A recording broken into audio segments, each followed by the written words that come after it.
नमस्कार, मैं सरोजनी पांडे अपने चैनल सरस्वती गंगा में आप सभी का स्वागत करती हूँ। कैसे हैं आप सभी? आशा करती हूँ कि अच्छे होंगे और मेहनत करके पढ़ रहे होंगे। ठीक है, आज मैं आप लोगों के लिए वीडियो लेकर आई हूँ। मेरा टॉपिक है आज व्यक्तिवाचक संज्ञा। जातिवाचक मैंने पढ़ा दिया था। जातिवाचक पहले मैंने इसलिए पढ़ा दिया था, वैसे संज्ञा के भेद में पहले नंबर पर व्यक्तिवाचक संज्ञा आती है, लेकिन मैंने जातिवाचक इसलिए पढ़ा दिया था कि जो है जातिवाचक को बताते समय व्यक्तिवाचक भी बता दिया जाता है, यानी कि दोनों में अंतर करते हुए समझाया जाता है जब, तो व्यक्तिवाचक अपने आप ही निकल के आ जाता है उसी में से। लेकिन फिर भी मैंने, कुछ लोगों का कमेंट भी था, कुछ लोग कह रहे थे कि व्यक्तिवाचक भी अलग से बता दीजिए, तो मैंने कल भी कहा था कि मैं बताऊंगी, व्यक्तिवाचक भी बताऊंगी, क्योंकि नाम को ही व्यक्तिवाचक संज्ञा कहते हैं, तो उसमें मैंने जातिवाचक में खूब समझा दिया था, तो मुझे नहीं लगता था कि आप लोगों को कन्फ्यूजन होगी। लेकिन फिर भी मैं आज व्यक्तिवाचक पढ़ाऊंगी। ठीक है, तो आइए चलिए देखते हैं कि व्यक्तिवाचक क्या होता है, व्यक्तिवाचक जो संज्ञा है वो क्या है। ठीक है, आइए देखिए, मैंने ये सारा का सारा मैंने लिख लिया है, सब मैंने लिखा हुआ है। आप चाहें तो इसका स्क्रीनशॉट लेके रख सकते हैं। लिखती इसलिए हूँ, मैं हमेशा बताती रहती हूँ, ये सब मैं ओरली बोल सकती हूँ, पर ओरली जितना बोला जाता है वो माइंड में इतना सेट नहीं होता, किसी के दिमाग में नहीं बैठता है, तो लिखा रहता है और फिर बोला भी जाता है तो ज़्यादा दिमाग में बैठता है। इसलिए, और समय बचाने के लिए, समय को बचाने के लिए मैं जो है इसको लिख के पहले से रखती हूँ, ताकि लिखने में टाइम ना लगे, सिर्फ समझाने में टाइम लगे। तो ये लिख करके मैंने रखा हुआ है, आप स्क्रीनशॉट ले सकते हैं। स्क्रीनशॉट लेकर रख लीजिए, बाद में फिर पढ़ लीजिएगा, और वीडियो में तो ध्यान से पढ़िएगा ही। ठीक है, तो आ जाइए चलते हैं, देखते हैं। मैंने इसकी परिभाषा लिखी है कि जिस संज्ञा शब्द से, संज्ञा का मतलब नामवाचक शब्द, संज्ञा का मतलब क्या होता है? नामवाचक शब्द। वो किसी भी नाम का बोध करा रहा हो, चाहे वो जातिवाचक का हो, व्यक्तिवाचक का हो, भाववाचक का हो, इससे मतलब नहीं होता। संज्ञा का मतलब ही होता है नामवाचक शब्द। ठीक है, तो जिस संज्ञा शब्द से किसी व्यक्ति स्थान के नाम का बोध होता है, व्यक्ति स्थान के नाम का बोध होता है, उसे व्यक्तिवाचक संज्ञा कहते हैं। ठीक है, अब मैंने यहाँ पे लिख रखा है कि व्यक्तिवाचक जो होते हैं वो कौन कौन से होते हैं। ठीक है, ये मैंने कई सारे डाल दिए हैं, मैं चाहूँ तो ऐसे भी समझा सकती हूँ, पर मैंने सीरियल वाइज, नंबर वाइज और बहुत सारी परिभाषाएं मैंने जो है उदाहरण लिख के मैंने रखे हैं इसमें, ताकि आप अच्छे से समझ पाओ, कहीं कंफ्यूज ना हो। ठीक है, तो पहला मैंने लिख दिया है व्यक्ति के नाम, यानी व्यक्तियों के नाम कौन कौन से, कैसे नाम होते हैं जो व्यक्तिवाचक संज्ञा में प्रयोग किए जाते हैं, जिन्हें व्यक्तिवाचक संज्ञा कहा जाता है। तो देख लीजिए, जैसे राम हो गया, रहीम हो गया, तुलसीदास, कबीरदास, कृष्ण, अर्जुन, युधिष्ठिर, दुर्योधन, महेश, सुरेश, है ना, ये सभी नाम हैं। अब आप आजकल के क्या नाम होते हैं?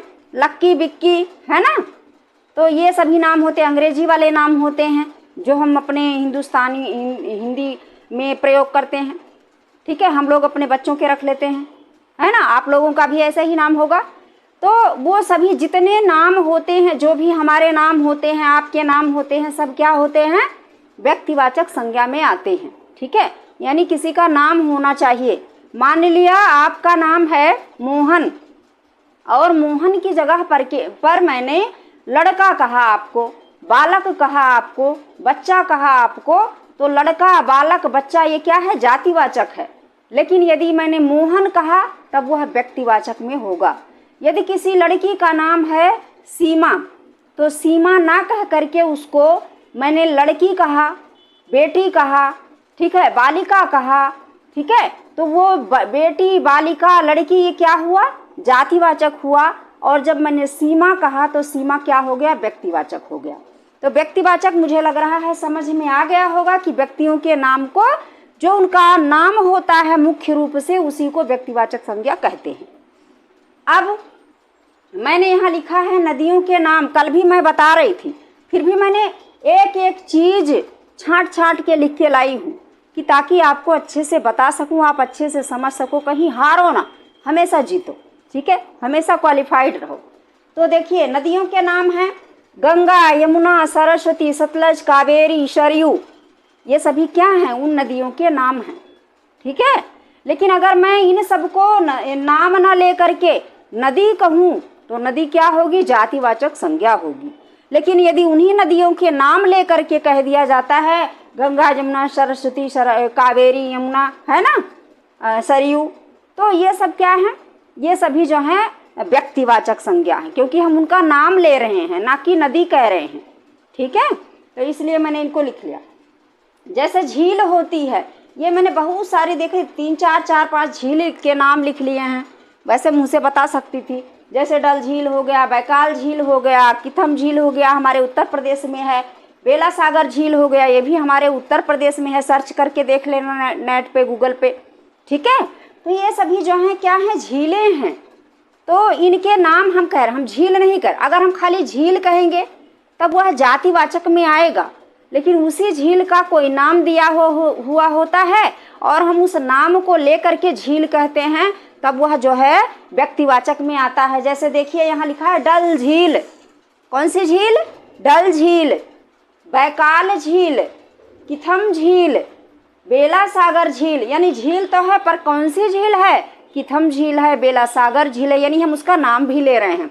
तो जब हम उस झील का नाम ले रहे हैं बेला सागर, तो बेला सागर झील क्या हो गया? व्यक्तिवाचक हो गया। लेकिन यदि हम उसको देख करके खाली झील कहेंगे, सिर्फ झील कहेंगे, तब झील शब्द जो है वो जातिवाचक में होगा। आ गया होगा समझ में? अब मैंने लिखा है समुद्र या सागर। समुद्र या सागर, तो समुद्र या सागर के जो नाम होते हैं वह भी व्यक्तिवाचक में होते हैं। कौन कौन से हैं आप पूछोगे? जैसे प्रशांत महासागर हो गया, सबसे बड़ा महासागर है ना। हिंद महासागर हो गया, अटलांटिक महासागर हो गया। दुनिया में बहुत सारे सागर हैं, है ना, तो उन्हें जो बड़े बड़े सागर हैं महासागर कहा जाता है उनको। तो ये सभी सागर जो हैं सॉरी, सागरों के नाम जो हैं क्या है? व्यक्तिवाचक है, प्रॉपर नाउन। ठीक है, तो ये मैंने सागरों के नाम लिख दिए हैं। उसके बाद हैं पर्वत या पहाड़। पर्वत या पहाड़, अब इनके भी नाम होते हैं। अगर हम पर्वत कहेंगे, पहाड़ कहेंगे, तब क्या होगा? वो जाति में आएगा, क्योंकि पर्वतों की एक जाति होती है, पहाड़ कहते हैं उसकी जाति। यानी कि पर्वत हमने कह दिया तो हमें समझ में आ गया कि पर्वत ऊंचा सा होता है, ऐसे होता है ना पर्वत पहाड़, है ना। लेकिन जब हमने उसका नाम ले लिया, यानी कि कौन सा पर्वत? हिमालय पर्वत, जो हमारे देश के उत्तर में खड़ा है पहरेदार की तरह, ऐसे कुछ होता है ना। तो जब हम उसका नाम लेते हैं तो हमें ये हो जाता है, मतलब इसका जो है पूरी तरह से हम कंफर्म हो जाते हैं कि ये हमारे देश के उत्तर में है। कौन सा पर्वत? हिमालय पर्वत। तो हिमालय पर्वत क्या हो गया?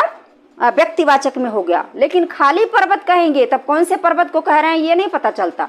यानी पर्वत का मतलब उसकी जाति का बोध कर रहे हैं। तो पर्वत शब्द जो होता है, पहाड़ शब्द जो होता है, ये जातिवाचक में होता है, और जब हम उसका नाम ले लेते हैं तब वह व्यक्तिवाचक में होता है। ठीक है, याद रखिएगा। प्रशांत महासागर, हिंद महासागर, अटलांटिक महासागर, है ना, बहुत सारे महासागर हैं। उसके बाद हैं पहाड़ों के नाम हिमालय पर्वत, मैं ऊपर का बताने लगी थी। पहाड़ों के नाम हिमालय पर्वत, अरावली पर्वत, विंध्याचल पर्वत, नीलगिरी पर्वत, और बहुत सारे पर्वत हैं, सर्च करके देख लीजिएगा। तो जब हम उनका नाम पढ़ते हैं, ये पर्वत, ये जो पर्वत लिखा है ना, ये जो पर्वत लिखा हुआ है, ये क्या है? जातिवाचक है।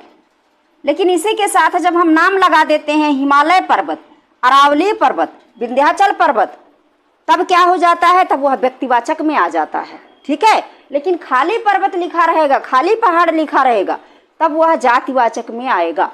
ठीक है, तो ये हो गया। उसके बाद है महादेशों के नाम। बड़े बड़े जो देश हैं उनके जो महादेश कहे, एक देश कहे जाते हैं, एक महादेश कहे जाते हैं। महादेश क्या है? जैसे एशिया है, एशिया में, एशिया जो महाद्वीप है, इसमें कितने देश हैं? ठीक है, सर्च करके देख लेना गूगल पे। ठीक है, 10 देश हैं इसमें, एशिया में। ऐसे यूरोप हो गया, ये पश्चिम का देश है। ठीक है, पश्चिमी यूरोप कहा, इसको यूरोप कहा जाता है। हम अपने यहाँ इसको वेस्ट जो है महादेश कहते हैं, पश्चिमी देश। ठीक, ये अफ्रीका हो गया, अमेरिका हो गया, ऑस्ट्रेलिया हो गया, ये क्या है? महादेश हैं, बड़े बड़े देश हैं ये। और इन महादेशों के अंदर बहुत सारे देश समाहित हैं। एक एक महादेश के अंदर कई कई देश समाहित हैं। ठीक है, जैसे अपने एशिया का सर्च कर लेना, पता चल जाएगा कितने देश हैं हमारे एशिया महाद्वीप में। ठीक है, तो इनका हम नाम ले रहे हैं, महाद्वीप ना कह करके महादेश कहेंगे तब जाति होगी, लेकिन यदि एशिया कहेंगे, यूरोप कहेंगे, अफ्रीका कहेंगे, तब वो जो है व्यक्तिवाचक होगा। ठीक है, क्योंकि हम नाम ले रहे हैं। अब देश का नाम आ गया, तो देश के नाम में क्या है? भारत, पाकिस्तान, चीन, नेपाल, श्रीलंका, है ना, बहुत सारे, तिब्बत, भूटान, ये सभी क्या हैं? देश हैं। तो देश क्या हो गए? किसी एक महाद्वीप में कई कई देश होते हैं, तो उनको जो है देश कहा जाता है। लेकिन जब कोई बड़ा महाद्वीप होता है, जैसे मैं एशिया महाद्वीप की बात करूँ, और बहुत सारे ये लिख रखे हैं मैंने, यूरोप हो गया, अफ्रीका, ये महादेश हैं। इन महादेशों के एक एक महादेश में कई कई देश जो है रहते हैं, बनाए गए हैं।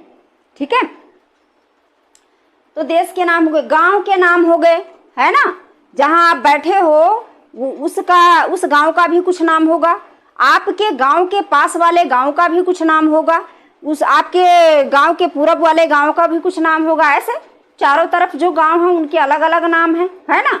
लेकिन जब हम गांव कहेंगे, गांव, तो गांव शब्द या ग्राम क्या होगा? जातिवाचक होगा। लेकिन जब हम उसी को नाम लेकर के संबोधित करेंगे कि फलाना गांव, ये वो गांव, तो वो क्या होगा? फिर वो व्यक्तिवाचक में आएगा। जब हम नाम लेंगे, नाम नहीं लेंगे, ग्राम, गांव कहेंगे, तब वह जातिवाचक में आएगा। ठीक है। दूसरा, नगरों के नाम। नगर माने शहर, बड़े बड़े, है ना। तो जब हम नगर कहेंगे तब जातिवाचक होगा, जब हम शहर कहेंगे तब जातिवाचक होगा। लेकिन जब हम कहेंगे कानपुर, आगरा, दिल्ली, लखनऊ, बम्बई, है ना, कोलकाता, नाम लेंगे उनके शहरों के, नगरों के, तब वो क्या होगा? व्यक्तिवाचक होगा। लेकिन जब हम कहेंगे महानगर, नगर, ऐसे कहेंगे, तो नगर, शहर, ये सब क्या है? जातिवाचक है। ठीक है, याद रखना। उसके बाद है पत्र पत्रिकाओं के नाम। पत्र पत्रिका का मतलब क्या होता है? पत्र पत्रिका माने अखबार वगैरह जो होता है, जो पत्रिकाएं छपती हैं, मासिक, साप्ताहिक, दैनिक, ये जो पत्रिकाएं होती हैं, अखबार होते हैं, इनका भी कुछ नाम होता है। जैसे हम इस टाइम जो मैं देख रही हूँ, क्या कौन कौन सी पत्रिकाएं हैं, अखबार हैं? अमर उजाला, दैनिक जागरण, है ना, हिंदुस्तान, और बहुत सारी पत्रिकाएं हैं। ठीक है ना। तो ये पत्र पत्रिकाएं जो होती हैं, इनके नाम होते हैं। तो नाम को तो व्यक्तिवाचक कहते हैं, लेकिन जब हम पत्र पत्रिका, अखबार कहेंगे तब वह जातिवाचक में आएगा, याद रखना। उसके बाद पुस्तकों के नाम हो गए। अब वैसे हम ग्रंथ, हमने कहा ग्रंथ, क्या कहा? ग्रंथ कहा। ये देखिए, ये क्या लिखा है? ग्रंथ लिखा हुआ है। लेकिन इसी ग्रंथ को, ग्रंथ में आता क्या क्या है? रामायण आता है, महाभारत आता है, ठीक है, महाभारत, महाभारत, है ना, और वेद आते हैं हमारे, उपनिषद आते हैं हमारे। ठीक है, हम जो पुस्तक पढ़ते हैं वो भी आता है ना। तो ये सभी जो होते हैं, 18 पुराण हैं हमारे, ये सभी हमारे क्या हैं? ग्रंथ हैं। ठीक है। तो ग्रंथ शब्द क्या है? जातिवाचक है। पुस्तक शब्द क्या है? जातिवाचक है। लेकिन जब उसका हम नाम ले लेते हैं तब वह क्या होता है? व्यक्तिवाचक होता है। जैसे रामायण, महाभारत, रामचरितमानस, ठीक है ना, विष्णु पुराण, शिव पुराण, दुर्गा चालीसा, है ना। तो जब हम उसका नाम ले लेते हैं तब वह व्यक्तिवाचक में आता है, और जब नाम नहीं लेते, पुस्तक कहते हैं, ग्रंथ कहते हैं, तब वह जो है जातिवाचक में आता है। ठीक है। उसके बाद है प्रकाशन के नाम। पब्लिशर्स जो होते हैं, जो पुस्तकों को प्रकाशित करते हैं, अखबार को प्रकाशित करते हैं, ठीक है ना, तो वो पब्लिशर होते हैं, उनको हिंदी में प्रकाशन कहा जाता है। ठीक है। या जो प्रकाशित करते हैं उनको प्रकाशक कहा जाता है, और जहाँ से प्रकाशित होता है उसे प्रकाशन कहा जाता है। ठीक है। तो जो प्रकाशक का नाम होता है वो भी जो है व्यक्तिवाचक में आता है। ठीक है।